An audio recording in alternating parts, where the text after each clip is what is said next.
கூட்டம் தேவையில்லைங்க, சின்ன கூட்டம் போதுங்க. இன்னைக்கு வசனம் தாங்க முக்கியம். வசனத்தின்படி வாழ்றவங்க தான் முக்கியம். ஏதோ ஆடி பாடி கும்மாளம் போடுறது இல்லை. வசனம் நம்ம 5 பேர் சரியாக நிற்கக்கூடிய 5 வசனம் உள்ள 5 விசுவாசி இருந்தா நம்ம நிச்சயமா பெரிய தேசத்தில் பார்க்கலாம், நம்முடைய ஊழியத்தில் பார்க்கலாம். அப்போ ஆண்டவர் சொன்னார், நீ உன் மார்க்கத்தான ஆக்கும்படி நீங்க வந்து எத்தனையோ கடல் கடந்த ஒருத்தனை ஆத்ம ஆதாயம் பண்றீங்க, ஆனா ஆன பிறகு நீங்க அவனை துரத்துறீங்க.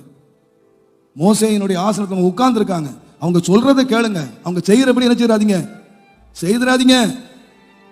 உங்க பாஸ்டர் பிரசங்கத்தை மட்டும் கேளுங்க, உங்க பாஸ்டர் வாழ்க்கையை பார்த்தீங்க தொலைஞ்சே போயிருவீங்க. இந்த அன்றைக்கு ஆண்டவர் சொன்னாரு. ஆனா பவுல் என்ன சொன்னாரு, நான் கிறிஸ்துவை பின்பற்றுகிறது போல நீங்க என்ன பின்பற்றுங்கன்னு சொன்னார். நீங்க எப்படிப்பட்ட ஊழியக்காரன் வேணும்னு சொன்னா, எப்படிப்பட்ட போதகம் வேணும்னு சொன்னா, வசனம் மட்டும் பிரசங்கிக்கிறவன் இல்லை, அவன் சொல்ல தெரியணும். நான் கிறிஸ்துவை பின்பற்றுகிறது போல நீங்க கிறிஸ்துவை பின்பற்றுங்க, நீங்க கிறிஸ்துவை பின்பற்று.